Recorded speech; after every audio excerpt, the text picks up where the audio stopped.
सुप्रभात बच्चों, कैसे हैं आप सब। उम्मीद करती हूँ आप सब अच्छे होंगे। तो बच्चों, आज की कक्षा में हम पढ़ने वाले हैं अध्याय नंबर 17, जिसका शीर्षक है वाक्य विचार। वर्णों के सार्थक मेल से शब्द बनते हैं और शब्दों का सार्थक एवं व्यवस्थित समूह वाक्य कहलाता है। हम वाक्य के द्वारा ही अपने भाव या विचार प्रकट करते हैं। इस प्रकार हम कह सकते हैं कि शब्दों का वह सार्थक समूह जिसका अर्थ स्पष्ट हो जाए वाक्य कहलाता है। यानी कि शब्द से वाक्य बनते हैं, वर्णों से शब्द बनते हैं और शब्द से वाक्य बनते हैं, लेकिन शब्दों के जो सार्थक मेल है, यानी कि जो भी शब्द हम बोल रहे हैं, लिख रहे हैं, उनका हमेशा हमें अर्थ प्रकट होना चाहिए, तभी वो वाक्य कहलाएगा। अगर हम शब्दों को सही क्रम में नहीं रखेंगे तो शब्द आगे पीछे हो जाएंगे और उनको अगर हम पढ़ेंगे और उनका अर्थ प्रकट नहीं होगा तो वो वाक्य नहीं कहलाएंगे। अब हम देखेंगे वाक्य के अंग। वाक्य के दो अंग होते हैं, उद्देश्य और विधेय। उद्देश्य क्या होते हैं? वाक्य में जिस व्यक्ति या प्राणी के विषय में कुछ कहा जाता है वह उद्देश्य कहलाता है। उद्देश्य के अंतर्गत मुख्य रूप से कर्ता आता है। जैसे सचिन तेंदुलकर बहुत अच्छे खिलाड़ी हैं। इस वाक्य में सचिन तेंदुलकर शब्द उद्देश्य है, क्योंकि इनके बारे में ही वाक्य में बताया जा रहा है और यही कर्ता भी है। यानी कि जब वाक्य में हम जिसकी बात कर रहे होते हैं, जिसके बारे में बात हो रही होती है वाक्य में, तो वो क्या होता है? उस वाक्य का उद्देश्य कहलाता है, क्योंकि उसके उद्देश्य में ही बात हो रही है। अब अगला है विधेय। वाक्य में उद्देश्य के बारे में जो बात की जाती है या उद्देश्य के विषय में जो कुछ कहा जाता है वह विधेय कहलाता है। यानी कि जिसके बारे में उद्देश्य के बारे में जो बात की जा रही है वो क्या कहलाएगा? हमारा विधेय कहलाएगा। जैसे यहाँ है सचिन तेंदुलकर बहुत अच्छे खिलाड़ी हैं, तो सचिन तेंदुलकर के बारे में क्या बात हो रही है कि वो अच्छे खिलाड़ी हैं, तो ये वाक्य का विधेय कहलाएगा। इस वाक्य में बहुत अच्छे खिलाड़ी हैं विधेय है, क्योंकि यह उद्देश्य सचिन तेंदुलकर के बारे में बता रहा है। अब अगला है हमारा वाक्य के भेद। वाक्यों को दो आधारों पर बांट सकते हैं, से रचना के आधार पर और दूसरा है अर्थ के आधार पर। तो रचना के आधार पर किस प्रकार से बांटा जाएगा? रचना के आधार पर वाक्य निम्नलिखित 3 प्रकार के होते हैं। पहला, सरल वाक्य। जिस वाक्य में केवल एक उद्देश्य और एक ही विधेय होता है वह सरल वाक्य कहलाता है। सरल वाक्य अपने नाम की तरह ही सरल अर्थात आसान होता है। यानी कि अगर किसी वाक्य में एक ही उद्देश्य और एक ही विधेय है तो यानी कि वो वाक्य सरल वाक्य है।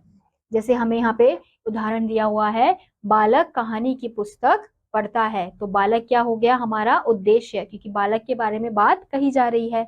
और कहानी की पुस्तक पढ़ता है हो गया एक विधेय, यानी कि उसके बारे में जो बात कही जा रही है वो। तो इन वाक्यों में हम देख सकते हैं कि एक ही उद्देश्य है और एक ही विधेय है, तो इसलिए ये क्या होगा? हमारा सरल वाक्य। अब अगला है हमारा संयुक्त वाक्य। संयुक्त का अर्थ है जुड़ा हुआ। ऐसा वाक्य जिसमें दो या दो से अधिक समान स्तर के वाक्य समानाधिकरण योजकों से जुड़े हों वह संयुक्त वाक्य कहलाता है। अब जैसे कविता पुस्तक पढ़ रही है और नकुल खेल रहा है, हम यहाँ देख सकते हैं कि दो वाक्यों का आपस में मिलाया गया है, संयुक्त किया गया है, इसलिए क्या है? हमारे संयुक्त वाक्य। तो कविता पुस्तक पढ़ रही है ये एक वाक्य हो गया, और योजक क्या हो गया इसमें? और नकुल खेल रहा है, ये दूसरा वाक्य हो गया। ऐसे ही अब अगला है हमारा मिश्र वाक्य। मिश्र का अर्थ है मिला हुआ।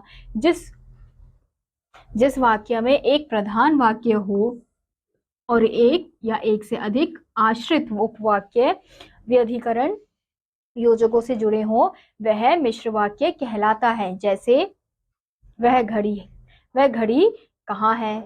जो कल खरीदी थी। तो यहाँ पे ये क्या हो गया? ये एक वाक्य प्रधान हो गया और दूसरा वाक्य इस वाक्य पर आश्रित है। तो प्रधान वाक्य है वह घड़ी कहाँ है, और जो क्या हो गया? इसका योजक चिन्ह हो गया, और कल खरीदी थी आश्रित उपवाक्य हुआ। तो ये हो गया हमारा मिश्र वाक्य। अब हम देखेंगे अर्थ के आधार पर वाक्यों का वर्गीकरण। अर्थ के आधार पर वाक्य निम्नलिखित 8 प्रकार के होते हैं। पहला है विधानवाचक वाक्य।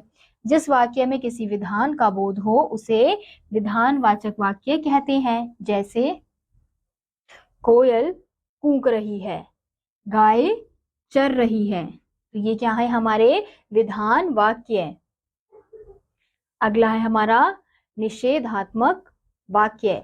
जिस वाक्य में किसी कार्य के निषेध का बोध होता है उसे निषेधात्मक वाक्य कहते हैं। जैसे कल छुट्टी नहीं है, देव ने गृह कार्य नहीं किया, यानी कि जो कार्य है वो नहीं हुए हैं, तो इस प्रकार के वाक्य को हम निषेधात्मक वाक्य कहते हैं। अब अगला है हमारा आज्ञावाचक वाक्य। जिस वाक्य के द्वारा किसी को आज्ञा, अनुमति, उपदेश आदि दिया जाता है उसे आज्ञावाचक वाक्य कहते हैं। जैसे अब आप लोग जा सकते हैं, तो यहाँ पे क्या हो रहा है कि अनुमति दी जा रही है इस वाक्य में, और तुम यहाँ से चले जाओ, ये क्या है आज्ञा दी जा रही है, तो ये क्या हो गए हमारे आज्ञावाचक। अब अगला है हमारा प्रश्नवाचक वाक्य। जिस वाक्य में प्रश्न किया जाता है उसे प्रश्नवाचक वाक्य कहते हैं। जैसे आप फिर कब आओगे, तो हम यहाँ देख सकते हैं कि इस वाक्य में प्रश्न पूछा जा रहा है, तो ये इसलिए प्रश्नवाचक वाक्य हो गया। ऐसे ही क्या तुम्हारी माताजी डॉक्टर है, इस वाक्य में भी प्रश्न पूछा जा रहा है। अब अगला है हमारा विस्मयादि बोधक वाक्य। जिस वाक्य में हर्ष, शोक, घृणा आदि का बोध होता है उसे विस्मयादि बोधक वाक्य कहते हैं। जैसे वाह क्या चौका मारा है, आहा कितना सुंदर चित्र है, तो इस वाक्य में हम देख सकते हैं कि किस प्रकार से एक हर्ष, शोक और घृणा का, जिन वाक्यों में हम अपने अनुभवों को प्रकट करते हैं कि हम क्या महसूस कर रहे हैं, उसको अगर हम प्रकट कर रहे हैं तो इस प्रकार के वाक्यों को हम विस्मयादि बोधक वाक्य कहते हैं। अब अगला है संदेहवाचक वाक्य। जिस वाक्य में कार्य के होने में संदेह हो उस वाक्य को संदेहवाचक वाक्य कहते हैं। जैसे शायद आज बारिश हो, संभव है वो आज ना आए, तो हम देख सकते हैं इन दोनों वाक्यों में हमें संदेह प्रकट हो रहा है कि जो चीज शायद होगी, हमें नहीं पता कि वो होगी या नहीं, हम क्या प्रकट कर रहे हैं, संदेह प्रकट कर रहे हैं। तो इस प्रकार के वाक्यों को संदेहवाचक वाक्य कहते हैं। अब अगला है हमारा इच्छावाचक वाक्य। जिस वाक्य से कर्ता की इच्छा, कामना, आशा और आशीर्वाद का बोध हो उस वाक्य को इच्छावाचक वाक्य कहते हैं। जैसे आपकी यात्रा मंगलमय हो, ये क्या हो गया, कामना हो गई। आप दीर्घायु हो, ये भी क्या हो गई, ये क्या हो गया, आशीर्वाद हो गया। तो इस प्रकार के वाक्य को हम क्या कहते हैं, इच्छावाचक वाक्य। अब अगला है हमारा संकेतवाचक वाक्य।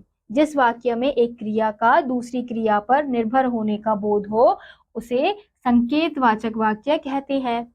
जैसे यदि वर्षा होती तो फसल नहीं सूखती, तो हम देख सकते हैं कि एक वाक्य, एक क्रिया दूसरी क्रिया पर निर्भर है। ऐसे ही यदि परिश्रम करोगे तो अवश्य सफल हो जाओगे, तो इस प्रकार के वाक्य को हम संकेतवाचक वाक्य कहते हैं। तो इसी के साथ बच्चों आज का यह अध्याय यहीं समाप्त होता है। उम्मीद करती हूँ आपको यह अध्याय समझ आया होगा। मैं आपसे मिलूंगी अगली कक्षा में, तब तक के लिए नमस्कार।